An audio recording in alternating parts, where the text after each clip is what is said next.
Hello, c'est Émilie, je suis épanouisseuse de business et je suis projector. Je suis là pour te guider vers ton expansion.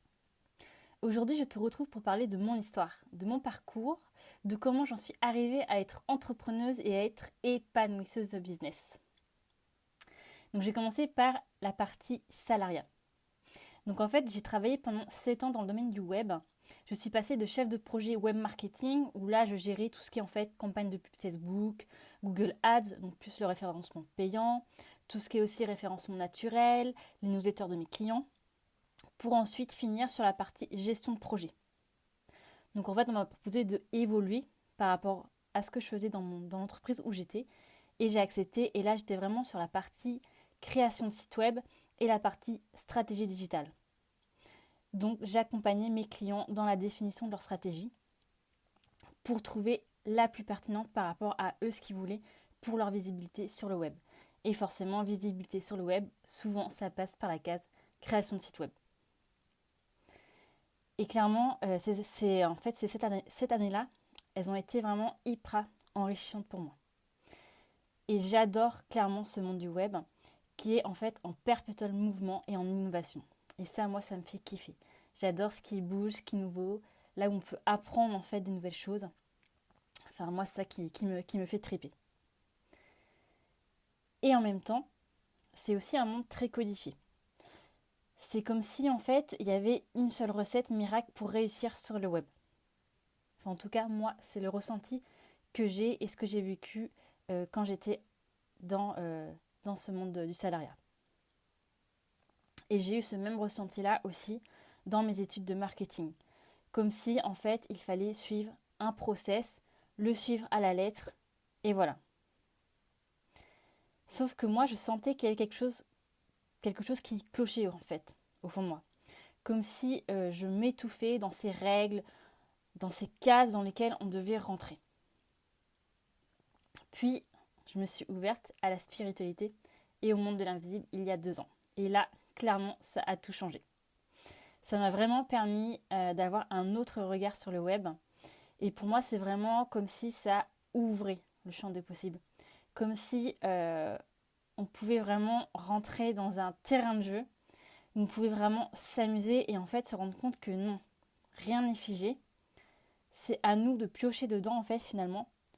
Et comme si en fait on pouvait en créer notre peinture. Donc tu pioches quelques couleurs par-ci par-là et tu crées toi-même ta propre peinture. Et finalement, c'est comme si j'avais accès à la partie cachée de l'iceberg. Enfin, c'est vraiment en tout cas le sentiment que j'ai eu quand je suis rentrée dans la spiritualité, le mindset. C'est vraiment ça qui a fait en fait comme un boom en moi en tout cas.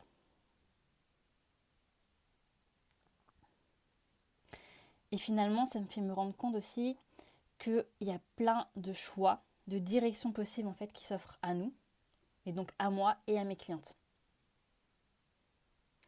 Et c'est vrai que ce voyage dans le monde de la spiritualité, il a commencé tout doucement pour moi. Donc j'ai commencé par tout simplement des livres. Puis j'ai acheté mon premier oracle. Et c'est vraiment en 2020 où là j'ai eu comme, je sais pas, un déclic et je suis vraiment passée à l'action en achetant des programmes payants. Et là, j'ai jamais autant dépensé d'argent de ma vie. J'étais un peu en mode plutôt fourmi, moi. Et là, voilà, j'ai fait clairement chauffer ma carte. Et ça a été clairement le meilleur choix de ma vie. Et même les meilleurs choix. Et ça a été aussi de grosses révélations. Et aussi des chamboulements. Dans le sens où j'ai complètement changé mon hygiène de vie. Mais clairement, voilà, investir en soi, c'est vraiment pour moi le meilleur investissement qu'on puisse faire. Parce que quel est le meilleur investissement que nous-mêmes? On vit toute notre vie en fait avec nous-mêmes. Donc forcément, c'est pour moi le meilleur choix. Que par exemple, je sais pas, d'acheter un super iPhone ou plein d'autres choses. Mais en tout cas, moi, c'était vraiment pour moi le meilleur investissement. Et c'est vrai qu'avant, j'étais plutôt la fille en fait qui chillait dans son canapé. Je restais dans ma zone de confort. J'étais en mode métro, boulot, dodo. Donc j'étais bien dans ma vie, mais sans plus en fait. Je sentais bien au fond de moi que ce n'était pas ça qui m'animait. Et effectivement, la vie avait prévu quelque chose de beaucoup plus grand pour moi. Je suis en réalité là pour guider et éveiller les femmes entrepreneuses dans leur expansion. En tout cas, pour moi, ça c'est ma croyance. Et c'est ça que j'ai envie de croire vrai aujourd'hui. Je vais maintenant rentrer un peu plus dans les détails pour vous expliquer ce qui s'est passé pour moi et comment je vois finalement la spiritualité et le mindset. Donc la spiritualité m'a permis de voir la vie complètement différemment et surtout de voir la magie de la vie et de comprendre que tout est possible à partir du moment où on se donne les moyens de réussir et de mettre en lumière que c'est nous les créatrices de notre vie et personne d'autre. Personne d'autre pourra finalement nous offrir ce que je désire, à part moi-même. Et ça, c'est vraiment hyper important à retenir. C'est vraiment d'arrêter de chercher à l'extérieur ou de mettre la faute sur l'extérieur. Tout ce qui se crée dans notre vie, on en est à l'origine. Et ça, voilà, c'est vraiment un des concepts déjà primordial pour moi à retenir. Et justement, c'est là aussi que moi, j'ai eu plein de déclics. Et que je me suis dit, allez, j'y vais. Je construis la vie de mes rêves. C'est maintenant que j'y vais. Donc bien sûr, ça fait peur. Bien sûr, c'est un saut dans l'inconnu. Et ce saut dans l'inconnu, pour moi, ce fut donc la route vers l'entrepreneuriat. Et je me suis finalement préparée mentalement à entamer cette aventure avant d'être complètement. Et ce fut clairement la meilleure idée de ma vie. Parce qu'en fait, j'ai commencé à acheter des programmes, à acheter des formations, tout en étant salariée. Donc j'ai commencé vraiment à me cultiver pour moi le mindset d'entrepreneuse avant de me lancer finalement. Je me suis donc ouverte au mindset et c'est pour moi en fait comprendre que notre monde est dirigé par nos pensées et nos émotions. Tout part de là. Et c'est en prenant conscience de ça qu'on peut influer sur notre vie et évoluer. Car oui, tout part de l'intérieur. Et notre monde intérieur se reflète à l'extérieur et vice-versa. Donc ce que tu vois autour de toi, c'est ce qu'il y a à l'intérieur de toi. C'est comment tu vois la vie, c'est ta perception des choses, c'est ton regard. Si par exemple tu as la croyance que tu dois travailler dur pour réussir, c'est exactement ce qui se passera dans ta vie. Et quand tu comprends conscience de ça, ça change complètement ta vision des choses. C'est exactement, tu vois, la même chose quand on te dit « compte les voitures rouges que tu vois dans la rue ». Et moi après, je te demande « et combien de voitures bleues tu as vues ?» Et bien en fait, tu ne sauras pas quoi répondre. Parce que toi, tu as mis ton focus, ton regard sur ces voitures rouges-là. Et c'est exactement ce que je te disais tout à l'heure. Ce qu'on voit dans la vie, c'est dirigé par nos croyances, par notre focus, notre regard. Et d'ailleurs, c'est une croyance qui m'a fait hésiter à me lancer dans l'entrepreneuriat.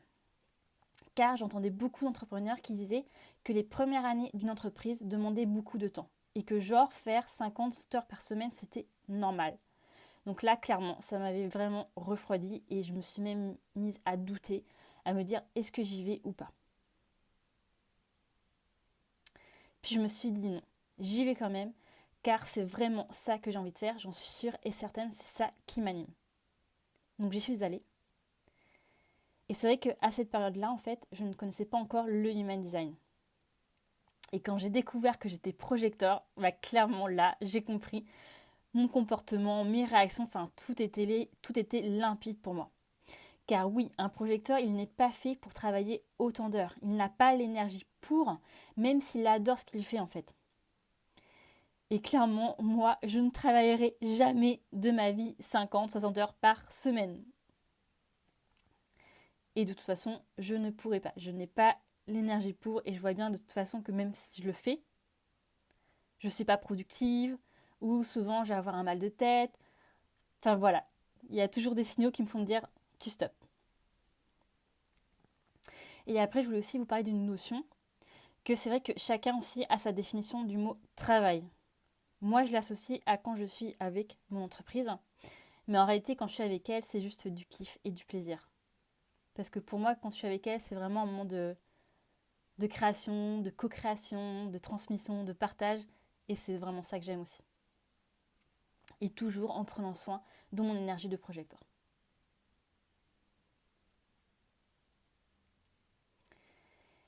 Et après, c'est vrai que le mindset, c'est finalement apprendre à savoir comment fonctionne notre cerveau, notre mental, pour qu'il soit à notre service et pas l'inverse. Car pour moi, beaucoup de gens sont justement contrôlés, dirigés par notre mental, parce qu'on ne nous a pas appris à le mettre à notre service finalement. Donc c'est pour moi reprendre son pouvoir et faire des choix en conscience. Car oui, ce n'est pas car notre mental nous dit une chose qu'on est obligé de l'écouter. On a toujours notre libre arbitre. Donc ça c'est vraiment important aussi à retenir. C'est pas parce que j'ai une peur, un doute, que je dois forcément l'écouter. Parce qu'en réalité, souvent notre peur est liée à notre mental. Mais cette peur-là est-elle vraiment dangereuse pour moi? Souvent non. Et donc avant, j'étais dans ce cas-là. J'avais tendance à écouter mon mental. Sauf que faut bien se rendre compte que lui, son rôle n'est pas de prendre des décisions. Ce n'est pas sa fonction. Et donc tout ça, j'en parlerai dans mon prochain podcast sur le Human Design. Où je vous dirai justement qui doit prendre les décisions. Enfin en tout cas, quel mode de fonctionnement. Et le mental a tendance aussi à nous faire rester dans notre zone de confort. Donc même si l'opportunité qui s'offre à nous permet d'ouvrir de grandes portes, il pourrait nous dire de ne pas y aller. Donc clairement, on se coupe de belles choses pour moi. Si on écoute notre mental et qu'on se laisse diriger par lui. Et c'est aussi grâce au mindset que j'ai pu démissionner et lancer mon entreprise sereinement. Parce que c'est vrai que là, si j'avais écouté mon mental, clairement, je n'aurais pas démissionné. Parce que lui, mon mental, il me disait, tu as un taf, tu as un CDI, tu as largement ce qu'il te faut comme argent pour vivre. Donc pourquoi quitter ce travail-là? Sauf que moi, je voyais bien que je m'éteignais à petit feu, que je perdais confiance en moi, que j'allais au travail à reculons, que je prenais pas de plaisir au travail. C'était presque devenu comme une souffrance en fait pour moi d'aller au travail.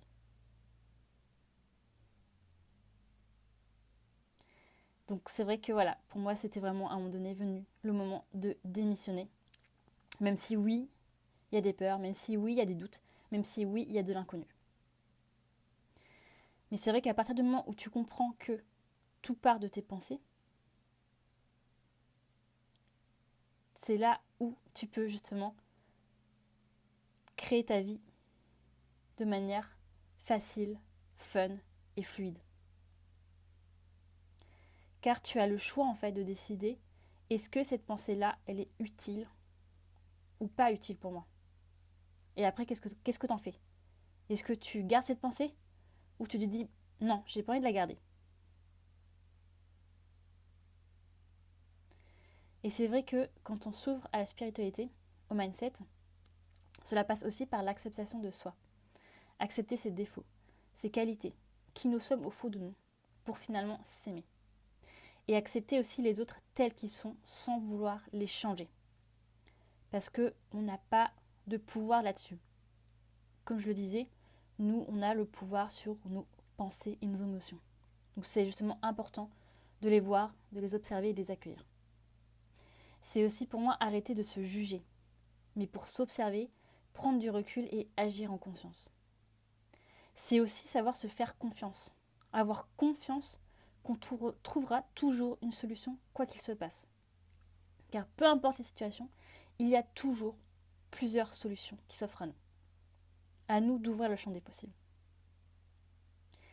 Et pour moi, c'est aussi apprendre à s'écouter. Écouter les signaux de notre corps. Et ça, pour moi, on est beaucoup à avoir oublié ça.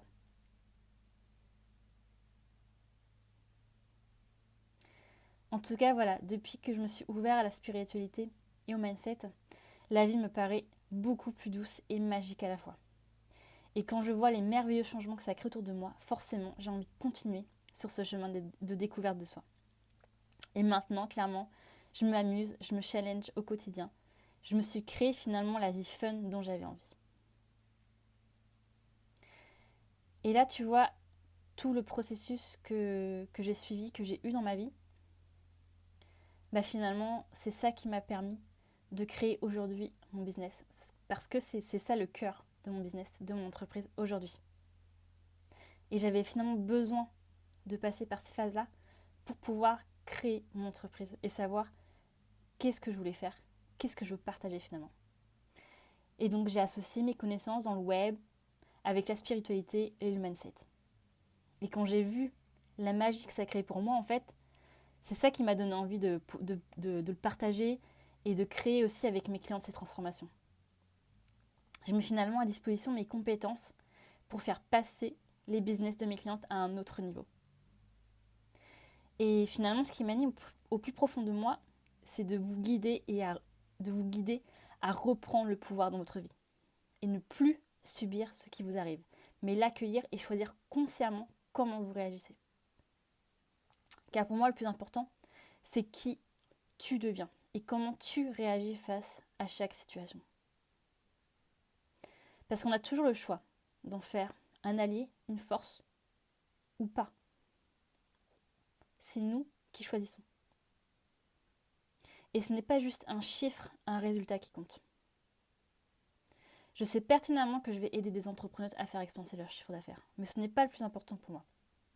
C'est vraiment le fait de vous donner des clés dans votre quotidien, comme une boîte à outils qui serait H24 à votre disposition pour vous expanser en fait, pour faire face à chaque situation de la vie. Et finalement, je me vois comme un tremplin en fait dans la vie de mes clientes, pour les amener sur le chemin de leur rêve en étant leaders d'elles-mêmes. Quand je dis leaders d'elles-mêmes, c'est vraiment ce que j'expliquais tout à l'heure. Vraiment reprendre son pouvoir et ne plus laisser le mental, par exemple, diriger votre vie. Et clairement, moi je trouve ça juste génial de pouvoir aller voir votre stratégie digitale et votre mindset. Parce que pour moi, ces deux points-là sont juste indissociables et complémentaires à la fois. Et c'est vraiment le cœur pour moi de tout business. Souvent, beaucoup d'entrepreneurs oublient justement la partie mindset. Donc la partie pensée, émotion. Et si on oublie ça, bah clairement si vous me dites que votre business ne fonctionne pas, ça ne m'étonnerait pas du tout. Et finalement, je vois la stratégie de votre business comme un prétexte pour aller vous voir en profondeur et aller voir justement vos pensées. Car quand on va voir votre stratégie, tout ça va émerger naturellement. Et clairement, c'est aussi pour ça que j'ai créé mon accompagnement Challenge ton business. C'est exactement ça qu'on va voir dedans. La partie stratégie et la partie mindset. Et quand je dis la partie stratégie, c'est aussi bien vos cibles, vos offres, votre communication, vos tarifs. Enfin, c'est vraiment au sens large. Et c'est vraiment pour moi trouver son alignement, son équilibre entre la stratégie qui vous anime et votre mindset. Et aussi, autre chose importante, c'est que la réalité est que nous sommes toutes uniques. Et notre business nous permet de mettre en lumière cette unicité. Et c'est ça en fait que j'ai envie de mettre en valeur avec vous, avec mes clientes. C'est qu'il n'y a aucun business en réalité qui se ressemble. Parce qu'on est toutes différentes. On ne peut pas avoir le même vécu, le même parcours. Ce n'est clairement pas possible. On n'a pas le même chemin de vie. On n'a pas eu les mêmes histoires, on n'a pas les mêmes... Même si on peut avoir un domaine qu'on aime bien, par exemple, on peut aimer le mindset, mais on n'aura pas du tout vécu les mêmes choses. Et on n'a pas non plus la même manière de transmettre les choses. On est vraiment toutes uniques. Et ça, c'est pour moi hyper important à s'en rendre compte, en fait. Et c'est pour ça que moi, j'ai envie de le partager et de vous le montrer, en fait, dans mes accompagnements. Et j'ai désormais compris aussi que peu importe ce qu'on nous raconte, c'est de suivre ce qui est juste pour nous. Bien sûr, l'idée est d'écouter différents sons de cloche, mais toujours en fait de garder son libre arbitre. Ce n'est pas car Monsieur Y a dit ça que je dois tout respecter à la lettre. Pareil, moi dans tout ce que je dis, je parle de moi, ma vision, ma perception des choses. C'est ma vérité à moi. Bien sûr que tout le monde ne va pas forcément y adhérer, mais en tout cas moi c'est ma vérité d'aujourd'hui. Et je ne dis pas qu'elle sera la même dans 6 mois, mais en tout cas à l'heure actuelle c'est ça que je pense. Et aussi ce que je trouve important dans son business c'est de se questionner. Et j'avais envie que tu réfléchisses à quelques questions que j'ai écrites. C'est qu'est-ce qui est léger pour toi dans ton business? Parce que dans l'idée, pour moi, dans notre business, on doit garder ce qui est léger. Ce qui nous rend heureuse, ce qui nous met en joie. Et justement, de te poser la question, qu'est-ce qui te met en joie? Et comment, finalement, l'insérer dans ton business? Le faire vivre dans ton business? Et qu'est-ce qui te donne le sourire? Parce que par exemple, là, faire un podcast, moi, je le fais vraiment parce que ça me fait plaisir. Parce que je prends aussi du plaisir à le faire. Mais sinon, je le ferai pas. Et c'est ça aussi que je t'apprends dans mes accompagnements. C'est à faire la part des choses entre ce qu'on nous dit sur Internet, genre, il faut faire ci, il faut faire ça, et entre toi, qu'est-ce que tu as envie de faire? Qu'est-ce qui te fait plaisir? Qu'est-ce qui te fait envie? Qu'est-ce qui te donne le sourire? Et c'est vraiment remettre de la conscience là-dessus. Parce que pour moi, on n'a pas créé une entreprise pour que ce soit ennuyant, fatigant, mais car on s'amuse avec notre entreprise. Et notre entreprise, elle a envie aussi de s'amuser avec nous. Et pour moi, une entreprise, ça doit être fun. Et c'est aussi là pour montrer notre art, montrer qui nous sommes au fond de nous, la femme unique que nous sommes. Parce que pour moi, on est tous des artistes, à notre façon. Et vraiment, notre business permet de le magnifier et de le mettre en valeur. Voilà ce que j'avais envie de te partager aujourd'hui. J'espère que cet épisode t'aura plu. Moi, j'ai pris beaucoup de plaisir à te l'enregistrer. Et je pense que je t'ai dit vraiment des choses qui me tiennent à cœur, qui sont importantes pour moi. En tout cas, je te retrouve donc lundi prochain pour un nouveau podcast, un nouvel épisode. Et cette fois-ci, on parlera de Human Design. Comment ça a changé ma vie d'entrepreneuse. Car c'est pour moi en fait the outil incontournable pour apprendre à se connaître. Comprendre notre mode de fonctionnement. Si tu veux, il te permet notamment de savoir comment attirer à toi des clients facilement. Comment prendre tes décisions. Comment avoir une vie fluide. Et pour connaître tes forces et tes zones de vulnérabilité. C'est vraiment pour moi l'outil de connaissance de soi à avoir dans sa poche absolument. Tout le monde devrait l'utiliser sans exception. Voilà, je te souhaite une belle journée et je te dis à très vite.